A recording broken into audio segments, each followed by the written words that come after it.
दोस्तों, भगवान के पास न तो कागज है न तो किताब है, फिर भी सारे जगत का हिसाब है। ये कहा जाता है कि जो कर्म हमने पहले किए हैं उनका फल हमें आज मिलता है और जो आज करते हैं उसका फल हमें बाद में मिलता है। किसी ने सही ही कहा है कि दूसरों से किया हुआ छल हमें बर्बादी के रास्ते पर ले जाता है, क्योंकि अगर आप किसी के साथ बुरा करते हैं तो आपके साथ भी बुरा ही होगा। आइए इसे एक कहानी के माध्यम से जानने की कोशिश करते हैं। बहुत समय पहले की बात है। एक बहुत ही पुराना गांव था और उस गांव का नाम कैलाशपुर था। उस गांव के लोग बहुत ही सीधे और सच्चे थे। उसी गांव में एक बुजुर्ग आदमी, उसकी पत्नी और उसके 3 बेटे रहते थे। बड़े बेटे का नाम रमेश था और छोटे बेटे का नाम गोपाल था। उसके माता पिता खेती का काम करते थे। वो एक किसान थे, हमेशा खेत में ही लगे रहते थे। किसान के अब दोनों बेटे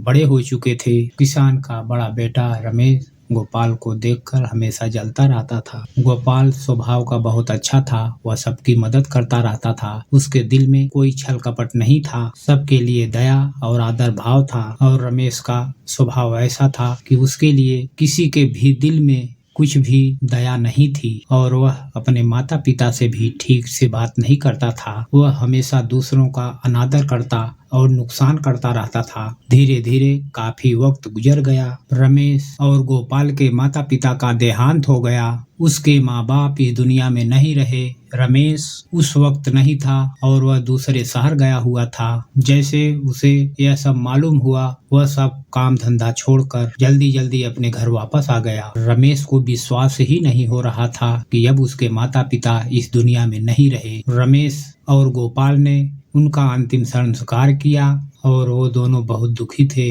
वो दोनों उनसे बहुत प्यार किया करते थे। उसने गांव वालों को भोजन के लिए आमंत्रित किया और ब्राह्मण को दान दक्षिणा देकर विदा किया। अब रमेश और गोपाल अकेले रहते थे। धीरे धीरे वक्त गुजरता गया। वह सब हर साल अपने माता पिता की वर्षी पर कार्यक्रम करते, पंडितों को भोजन करवाते और दान देते। ये सब चीजें रमेश को पसंद नहीं आती थी। वह गोपाल को बहुत जलन करता था। वह गोपाल से जलते रहता था। उस राज्य का राजा बहुत अच्छा था। वह राजा सबकी मदद भी किया करता था। इसलिए एक बार अपने माता पिता के बरसी पर गोपाल ने राजा को आदर सत्कार के साथ अपने घर बुलाया और राजा के सामने ब्राह्मणों और उसके सगे संबंधियों को खाना खिलाया। ब्राह्मणों को दान भी दिया ताकि उसके माता पिता स्वर्ग में अच्छे से सुखी से रह सकें और खुश रहें। रमेश वहाँ खड़ा था। राजा ने भोजन करने के बाद रमेश के पास गए। तभी राजा ने रमेश से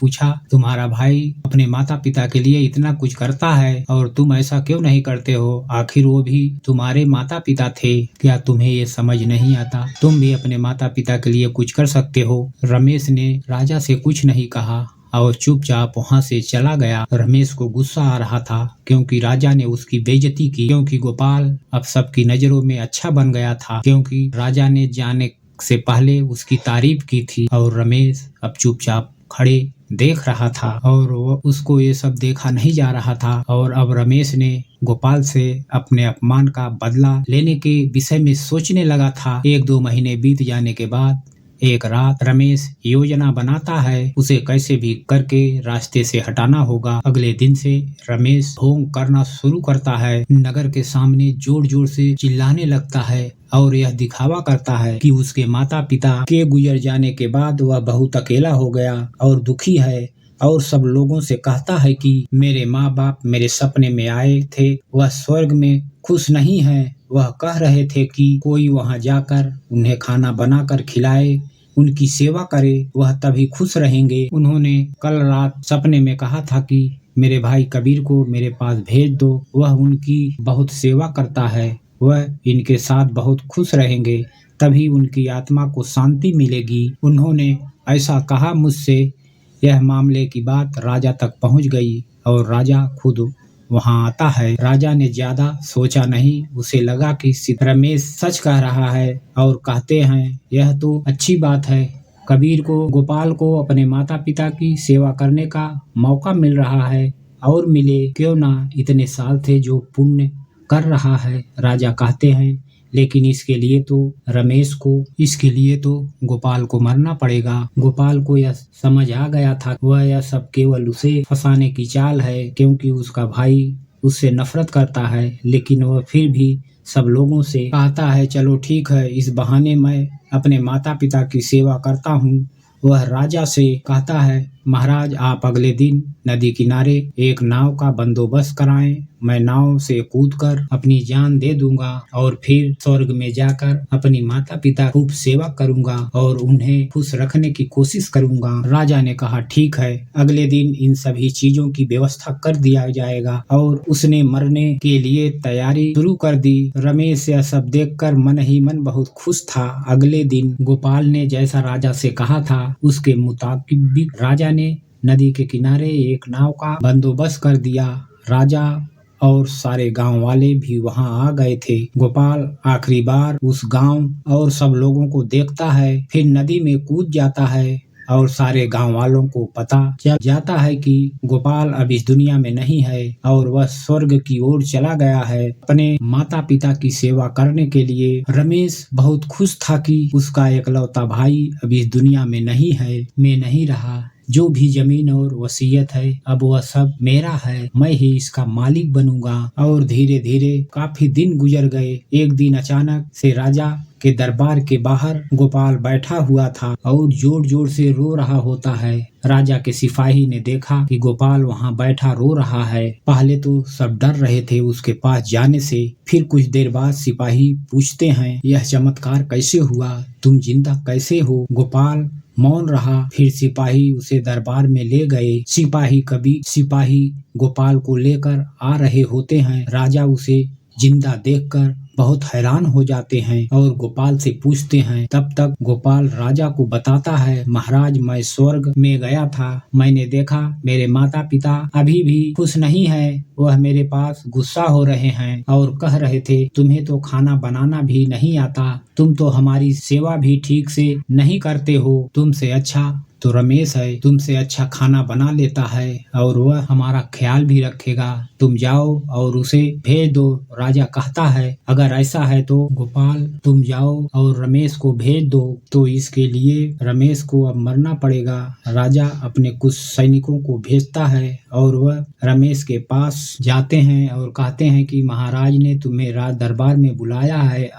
और रमेश उसके साथ आ जाता है। राज दरबार में पहुंचकर रमेश ने देखा तो उसका भाई गोपाल वहीं मौजूद था। उसे वहां देखकर आश्चर्य में हो उठा। राजा उसे सारी बात बता दिया और कहते हैं, तुम्हारे भाई ने माता पिता के लिए इतना त्याग किया है, अब तुम्हारी बारी है। तुम्हारे माता पिता जानते हैं कि तुम उनकी अच्छी से सेवा करो। राजा उससे कहते हैं, क्या तुम उनके लिए ऐसा कुछ नहीं कर सकते? रमेश अगर कुछ बोलता तो गोपाल कुछ बोलता तो उसकी योजना के बारे में पता चल जाता, इसलिए गोपाल को न चाहते हुए भी यह सब करना पड़ता है। अगले दिन फिर से सारी तैयारी किया जाता है। कुछ देर बाद रमेश घर और सोचता है कि मैं वहां जाऊंगा ही नहीं। अगर मैंने ऐसा किया तो वह सच में मुझे मार ही देंगे। आज रात को ही मैं गांव छोड़कर कहीं चला जाऊंगा। दूसरी तरफ गोपाल ने राजा को सारा सच बताया। असल में वह जिंदा कैसे बचा था, उसने पहले ही मछुआरे से बात कर ली थी।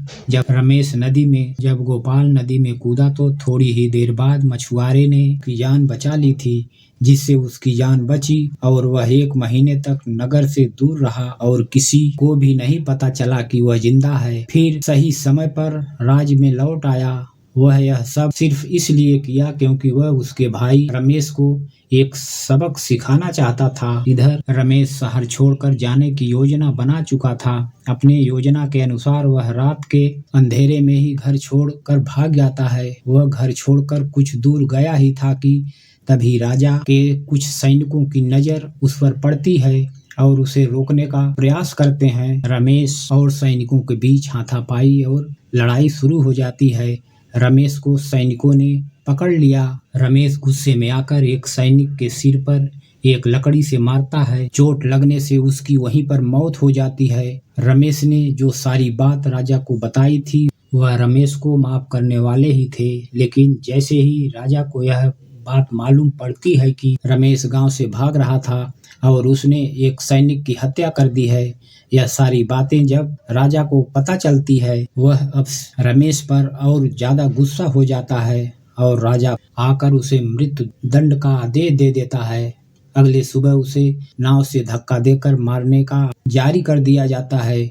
उसको उस आखिरी समय पर अपनी गलती का एहसास होता है कि जिंदगी के अंतिम वक्त में भी उसने लोगों का बुरा ही किया। वह रो रहा था, उसे भी अपने जीवन के आखिरी पलों में गलती का एहसास होता है। पर यह कहावत तो आपने सुनी होगी, पछताने होत क्या जब चिड़िया चुन गई खेत, और पछतावे के साथ उसे अपनी जान से हाथ धोना पड़ा। दोस्तों, कर्मों का फल ऐसा ही होता है और उसको यहीं पर चुकाना पड़ता है। जैसी करनी वैसी भरनी। बुरे इंसान को आखिरी वक्त तक सही और गलत का पहचान नहीं होता है। जिंदगी ऐसे ही नहीं चलती। जिंदगी समझने की चीज है जिसे हर व्यक्ति को समझनी चाहिए। मनुष्य के द्वारा किए जाने वाले सभी कर्म उसके विचारों से बनते हैं। हमारी सकारात्मक या नकारात्मक सोच विचारों को ही जन्म देती है और वही विचार कर्म बनते हैं। इस तरह सोच सकारात्मक होने पर ही अच्छे कर्मों का निर्माण हो सकता है। और हमें किसी के साथ बुरा करते हैं तो हमारे साथ भी जरूर बुरा होगा। जब आप दूसरों के लिए अच्छा करते हैं तो बदले में हमारे साथ भी अच्छा ही होता है। यह भी हो सकता है उस वक्त हमारे साथ कुछ बुरा ना भी हो, लेकिन कभी न कभी इसका हर्जाना हमें भुगतना ही पड़ता है। इसलिए हमें किसी के साथ बुरा व्यवहार नहीं करना चाहिए। हमेशा मिलजुल कर हंसी खुशी से सबके साथ व्यवहार पूर्वक रहना चाहिए, क्योंकि कर्मों का फल कभी ना कभी मिलता जरूर है। इसलिए हम मनुष्य को कभी भी किसी की बुराई नहीं करना चाहिए। तो दोस्तों, आज के लिए बस इतना ही। मिलते हैं अगले वीडियो में। आप सभी लोग हमारे चैनल को लाइक और सब्सक्राइब जरूर कर लें। आप सभी लोगों का सपोर्ट ही हमारे मनोबल को बढ़ाता है। धन्यवाद। जय हिंद। वंदे मातरम।